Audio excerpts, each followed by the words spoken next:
Saudara, hari kedua penghitungan suara pemilu 2024 di KPU Lombok Barat, Nusa Tenggara Barat diwarnai protes oleh sejumlah saksi dari partai politik peserta pemilu 2024. Salah satu saksi dari Gerindra menuding kecurangan pencurian suara yang dilakukan di 79 TPS di Kecamatan Sekotok. Gerindra menemukan adanya kejanggalan berupa perbedaan jumlah DPT pada semua tingkatan pemilihan, mulai dari Pilpres, DPD, DPR RI, DPRD Provinsi, dan Kabupaten. Ketua KPU Lombok Barat tidak bisa menjawab rinci terkait keberatan saksi Partai Gerindra.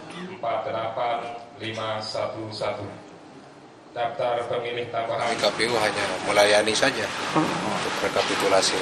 Saya kira itu.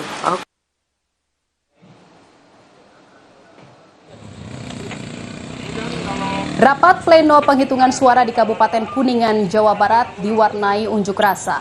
Masa menuntut agar proses rekapitulasi ditunda sampai persoalan pelanggaran pemilu diselesaikan.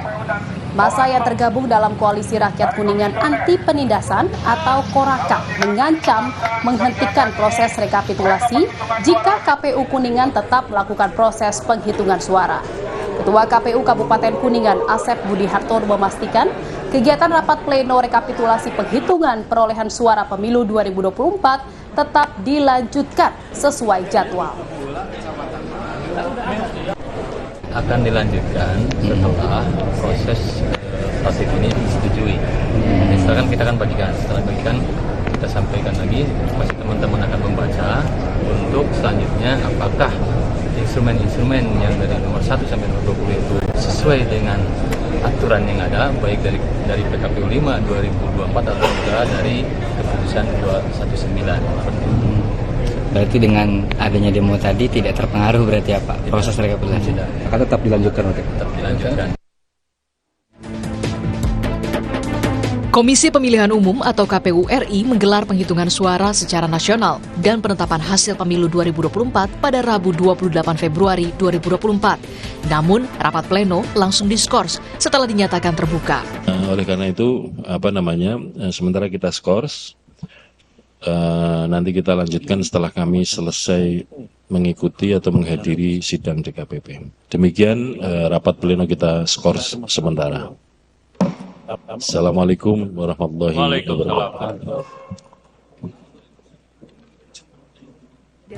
Hal itu terjadi karena ketua dan anggota KPU harus mengikuti sidang pemeriksaan Dewan Kehormatan Penyelenggara Pemilu atau DKPP dalam kasus dugaan kebocoran data daftar pemilih tetap pemilu 2024. Partai Nasdem mengkritik penundaan sementara pleno rekapitulasi perolehan suara pemilu 2024 di tingkat nasional oleh KPU. Partai Nasdem menilai dipanggilnya komisioner KPU dalam sidang DKPP menjadi pertanda tidak baik dalam berlangsungnya rekapitulasi hasil pemilu. Maka dari itu, penyelidikan pelanggaran terkait pemilu lewat hak angket di DPR memang perlu dilakukan. Satu pertanda yang tidak baik ya. Hari pertama mereka sudah harus menghadapi dugaan pelanggaran etik. Itu kan serius. Serius sekali, DKPP itu kan Dewan Etik. Jadi kita tidak tahu ke depan sidang-sidang ini saya duga akan mengganggu pleno. Dan kalau dikaitkan dengan rencana kami untuk mengajukan angket kan makin relevan dengan ini. Dewan Pembina Perludem, Titi Anggraini menilai KPU kurang serius dalam mempersiapkan sistem informasi rekapitulasi atau Sirekap pemilu 2024. Menurut Titi, karena ketidaksiapan itu mengakibatkan timbulnya banyak masalah di Sirekap. Ini selain persoalan teknologi seperti kita banyak bahas, yang mestinya kalau disiapkan dengan baik. Jadi direncanakan dengan matang, diuji cobakan, diaudit secara akuntabel, lalu kemudian terbuka prosesnya. Ini menjadi sesuatu yang sangat menjanjikan dalam mengatasi persoalan pemilu kita. Apa itu? Yaitu persoalan rekapitulasi manual yang selama ini memang menjadi sumber dari kecurangan. Nah, oleh karena itu dengan misalnya teknologi kita bisa memotong mata rantai itu, dan di pemilu yang akan datang kita bisa punya rekap elektronik yang menggantikan rekap manual. Ketua Komisi Pemilihan Umum Republik Indonesia, Hasyim Asyari menyebut, hasil penghitungan suara di TPS di dalam formulir C1 hasil pleno.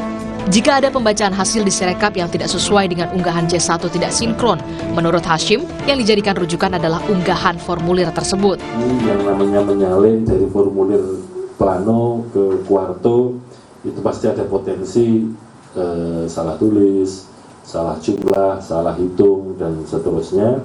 Maka kemudian mulai Pilkada 2020, KPU mengembangkan atau menggunakan atau memperkenalkan Sirekap, sistem informasi rekapitulasi hasil penghitungan suara.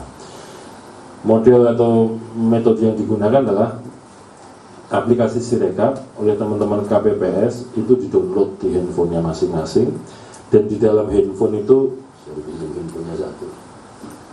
di-download di handphone, dan kemudian di handphone itu setelah ada aplikasi Sirekap, di dalam aplikasi Sirekap ada fungsi foto. Sejumlah pihak menilai sistem informasi rekapitulasi menjadi sumber permasalahan hingga munculnya perbedaan jumlah penghitungan suara. Di sisi lain, KPU dikejar tenggat waktu hingga 20 Maret nanti untuk akhirnya menetapkan hasil pemilu 2024. Tim Liputan, Kompas TV.